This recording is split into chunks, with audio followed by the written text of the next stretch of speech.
Hello बच्चों, आज जो है हम लोग एक तरह के कॉर्ड थ्योरम करते हैं जल्दी से। ये जो है थ्योरम उसको कहते हैं कोण भुजा कोण सर्वांगसमता या एंगल साइड एंगल कॉन्ग्रुएंसी। ठीक है, इसका शॉर्ट फॉर्म नाम है ASA, that is angle side angle congruency या कोण भुजा कोण। ये थ्योरम ये कहती है कि अगर कोई भी दो ट्रायंगल्स हैं A और B, अगर कोई भी दो ट्रायंगल्स हैं ABC और दूसरा DE और F हो, तो ये दोनों एक दूसरे के कॉन्ग्रुएंट होंगे, दोनों एक दूसरे के सर्वांगसम होंगे। यदि एक त्रिभुज की दो भुजाएं, एक त्रिभुज के दो कोण, एक त्रिभुज के दो कोण दूसरे त्रिभुज के दोनों कोणों और उनके बीच की भुजा इस वाली भुजा के क्या हो, बराबर हो। That means the two triangles ABC and DEF are the congruent if two angles कौन-कौन से, angle B and angle C, if two angles and included side, ये जो side है बीच में, included side of the one triangle is equal to the two angles E and F, two angles and included side कौन included है दोनों angles के बीच में, EF, included side of other two triangles। कहने का मतलब यदि कोई भी दो कोण, किसी भी त्रिभुज के दो कोण B और C, दो कोण तथा उनसे अंतर्गत मतलब ये वाली साइड जो दोनों के बीच में अंतर्गत भुजा क्रमशः दूसरे त्रिभुज के दोनों कोणों तथा संगत भुजा के बराबर हो, तो दोनों क्या होते हैं, सर्वांगसम होते हैं।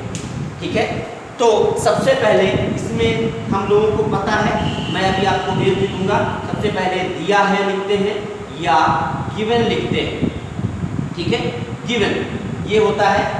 तो क्या है, हमारे पास दो ट्रायंगल्स हैं। कौन कौन से ट्रायंगल हैं, ट्रायंगल ABC एंड दूसरा वाला क्या है, DEF है। ठीक है, तो in triangle of this that means त्रिभुज ABC तथा त्रिभुज DEF।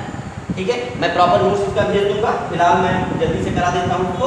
तो इसमें आपको पता है कि एंगल P जो है वो एंगल E के इक्वल है, यही कह रहे हैं थ्योरम, और दूसरा एंगल C जो है वो एंगल F के इक्वल है, और बीच की जो साइड है ये BC भुजा जो है वो किसके इक्वल है, EF के इक्वल दे रखी है। ये गिवन है।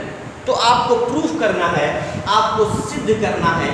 क्या सिद्ध करना है, सिद्ध करना है या टू प्रूव बोलते हैं इंग्लिश में, टू प्रूव। ठीक है, सिद्ध करना है या प्रूफ करना है कि दोनों ट्रायंगल ABC इज कॉन्ग्रुएंट, मतलब हमने बताया था ये साइन होता है वो कॉन्ग्रुएंट या सर्वांग समता के लिए होता है। दोनों त्रिभुज एक दूसरे के क्या है, सर्वांग सम है या कॉन्ग्रुएंट है। ठीक है, ये हमको प्रूव करके देना है। तो ये थ्योरम है आपके पास। ठीक है, जल्दी से इसको हम लोग कर लेते हैं। देखिए, तो प्रूफ करने में तीन कंडीशन हमारे पास आ रही है। पहली कंडीशन ये आ रही है, देखिए हम बात करते हैं कि इसमें तीन कंडीशन हमारे पास बनेंगे। पहली कंडीशन क्या बन रही है, देखिए हमारे पास इसके पहले कल जो पढ़ाया था हमने आपको, वो शायद याद हो, हमने पढ़ाई थी कल थ्योरम साइड एंगल साइड, मतलब भुजा कोण भुजा, है ना, ये पढ़ाई। मतलब किसी दो त्रिभुज में अगर कोई भी दो त्रिभुज हो, दो ट्रायंगल हो, उसमें एक साइड इस वाली साइड के, ये वाला एंगल इस वाले एंगल के, और ये वाली साइड इस वाली साइड के इक्वल हो, तो दोनों त्रिभुज, दोनों ट्रायंगल्स जो होते हैं वो एक दूसरे के क्या होते हैं, सर्वांगसम होते हैं। तो हमको तो यही मालूम है, मैं इसी का यूज करूंगा, उपयोग करूंगा यहाँ पर। तो हम लेकर चलते हैं। देखिए, ये साइड इस साइड के इक्वल है, ये वाला एंगल इस वाले एंगल के इक्वल है। अगर इस वाली साइड की बात हम करें, इस साइड के इक्वल हो जाए, तो हम कहेंगे कि वो सर्वांगसम है, कॉन्ग्रुएंट। जैसे अब देखिए कंडीशन हो क्या सकती है, तीन कंडीशन, या तो AB जो है वो DE के क्या होगा, इक्वल होगा, पहली condition. AB is equal to TE। दूसरी कंडीशन बन सकती है कि AB जो है वो DE से बड़ा हो। ठीक है, AB is greater than DE। और तीसरी कंडीशन कि AB जो है साइड वो DE से क्या हो, छोटी हो हमारे। ये 3 कंडीशन हमारे पास बन सकती है। तो पहली कंडीशन की हम बात करेंगे कि तीनों क्या है, इक्वल।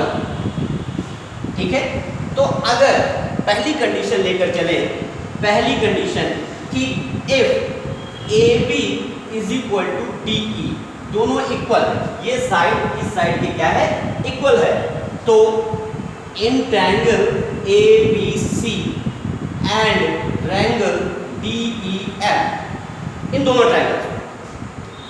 दोनों ट्रायंगल्स में हमको, फिर से मैंने आपको बताया, हमको क्या प्रूव करना है, साइड एंगल साइड, इसकी हेल्प लेनी, भुजा कोण भुजा। कल अगर आपने देखा होगा तो आपको समझ में आ रहा होगा। तो अब देखिए, ये वाली साइड इस वाली साइड के अगर इक्वल है, मतलब AB is equal to DE।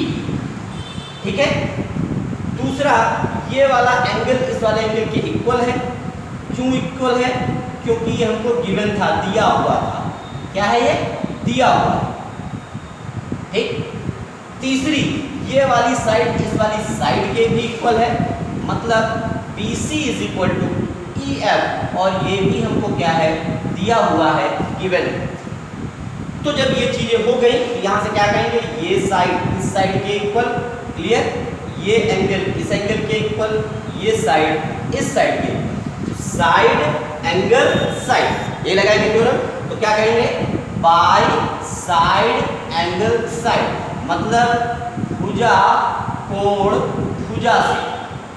ठीक, क्या कहेंगे, दोनों ट्रायंगल्स जो है ABC is congruent to DEF। पहली वाली कंडीशन जो है उससे क्या हो गए, प्रूफ हो गए हमारे पास। क्लियर, आगे बढ़ते हैं, दूसरी कंडीशन इसके ऊपर लेते हैं हम लोग। ठीक है, दूसरी कंडीशन पर आते हैं। दूसरी condition AB is greater than D। दूसरी कंडीशन है कि AB is greater than D, AB DE से बड़ा है, ये इससे बड़ा है, ये बड़ा है, मान लेते हैं ये कितना है, 5 सेंटीमीटर, सपोज है, आपके एग्जांपल के लिए 3 का है। तो क्या करें, AB इज ग्रेटर देन क्या है हमारे पास, DE। तो क्या करेंगे, इसको DE से आगे की तरफ बढ़ाएंगे। कहां तक बढ़ा दें, H तक, सपोज है। और कितना बढ़ाया कि ये जो EH है वो AB के बराबर हो जाए, मतलब E से लेकर H तक कितनी हो जाए, 5 सेंटीमीटर। इसको इससे क्या कर देते हैं, मिला देते हैं, ज्वाइन। क्लियर, तो अब क्या होगा, अगेन इन ट्रायंगल ABC, ये तो ABC ही है, और इधर वाला बदल जाएगा, H आ गया ऊपर, तो कहेंगे ट्रायंगल EFH, मतलब त्रिभुज ABC तथा त्रिभुज EFH। ठीक, फिर से वही बात, AB 5 है, तो H से लेकर E तक भी तो 5 है, तो कहेंगे क्या, AB is equal to EH, दोनों इक्वल है। ये वाला एंगल इसके इक्वल था ही था, मतलब angle P is equal to angle E। ये क्यों कह रहे हैं, क्योंकि हमारे पास ये क्या है, दिया हुआ है, गिवन, और BC की वैल्यू भी क्या है, EF के इक्वल है, ये भी गिवन था आपके पास। ठीक है, ये भी क्या है, गिवन है या दिया हुआ। तो फिर से वही बात, साइड एंगल साइड, ये पूरी साइड ले रहे हैं, तो साइड एंगल और साइड। तो फिर से क्या कहेंगे कि triangle ABC is congruent to, अब की बात कौन सा लेंगे, D से नहीं लेंगे, H से बात कर रहे हैं ना, तो EFH। ठीक, अब अगर दो ट्रायंगल्स, इसको हटा देंगे, तो दो ट्रायंगल्स अगर कॉन्ग्रुएंट हैं, तो हमने कल बताया था कि सभी एंगल्स और सभी साइड भी क्या होते हैं, इक्वल होते हैं। इसका मतलब ये वाला एंगल इस वाले एंगल के क्या होगा, इक्वल होगा। That means angle C is equal to angle F by theorem. यही तो पहले थ्योरम हमारे पास, या क्या कहेंगे, प्रमेय। हमारे पास समझ में आने बात, हमने कल बताया था कि अगर सर्वांग सम है, जो त्रिभुज दो अगर कॉन्ग्रुएंट हैं, तो उनके सभी कोण दूसरे वाले के सभी कोणों के, और उनकी भुजाएं दूसरे वाले की सभी भुजाओं के बराबर होता है। तो ये वाला एंगल इस वाले एंगल के बराबर होगा। मगर यहाँ पर क्या दे रखा है आपको, D। तो D अगर है तो पहले ही आपसे कहा जा चुका है कि ये वाला एंगल जो है हमारे पास एंगल F, वो एंगल C के क्या है, इक्वल है। क्लियर ना। अब देखिए angle C is equal to angle F, इतना वाला, पूरा वाला नहीं, इतना वाला मतलब डी एफ ई। ठीक, अब देखिए ये इसके भी इक्वल, ये इसके भी इक्वल, मतलब ये दोनों भी आपस में इक्वल है ना। ये दोनों आपस में इक्वल का मतलब क्या है कि एंगल, इस वाले एफ को क्या लिख सकते हैं, बड़ा वाला है ये, इसको क्या लिखोगे, एच एफ ई या E F H, E F H is equal to ये वाला D F E. D F E का मतलब ये वाला। अब ये कैसे हो सकता है कि ये वाला एंगल इस बड़े वाले के इक्वल हो, नॉट पॉसिबल। ये कब हो सकता है, जब एच कहां पर हो, डी पर हो। तो हम क्या कहेंगे, एच जो है वो कहां पर है, डी पर है, H is on D, D पर ही होगा। ठीक है, इस तरीके से हमने दूसरा वाला किया। फिर थर्ड वाले की बात करते हैं हम लोग।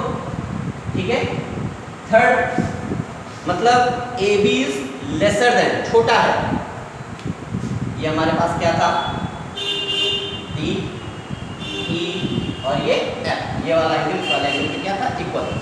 थर्ड वाला पार्ट क्या हो कि ए बी की वैल्यू छोटी है किससे, डी ई से, मतलब ये छोटा है, ये छोटा है। ये मान लेते हैं कितना है, 2 सेंटीमीटर का है या 5। तो भाई 2 सेंटीमीटर यहाँ से कट करो और इससे इसको क्या कर दो, ज्वाइन कर दो, और इसको अब क्या बोल दो, जी बोल दो, सपोज दैट। ठीक, तो फिर से ट्रायंगल ए बी सी तथा ट्रायंगल, अब ये छोटा वाला लेंगे, जी ई एफ में, that means in triangle A B C and triangle G E F. ठीक है, ए बी किसके इक्वल है, जी ई के, A B is equal to G ई।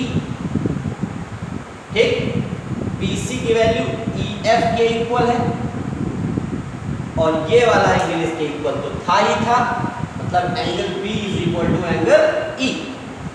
तो तीन बातें हो गई, side angle side, side angle side, मतलब A B C is congruent, सर्वांग सम है जी ई एफ। तो फिर से वही बात, अगर सर्वांग सम होंगे तो ये वाला एंगल इस पूरे वाले के इक्वल होगा, that means A C B is equal to G F E, ये छोटा वाला जी एफ ई। ये तो कॉन्ग्रेंसी की, मतलब ये जो है वो सर्वांगता का नियम है कि सभी कोण बराबर होंगे, सभी एंगल इक्वल होंगे। मगर हमारे पास अभी दे रखा था कि जो एंगल ए सी बी है, मतलब ये वाला ही, ये तो बड़े वाले के इक्वल था, मतलब डी एफ ई के इक्वल था।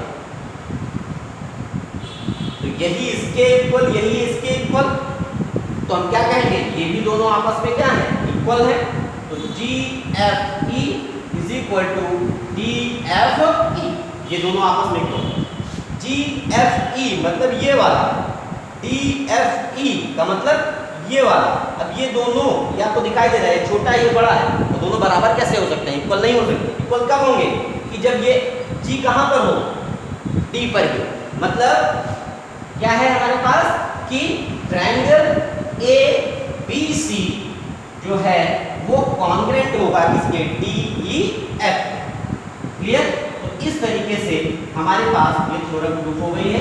इसको आप 2 से 3 बार देखिए, नई चीज़ है आपके लिए, थोड़ी सी टफ होगी, देख के समझे। इसके कुछ नोट्स भी मैं भेज दूंगा, उससे आप इसको कर। धन्यवाद।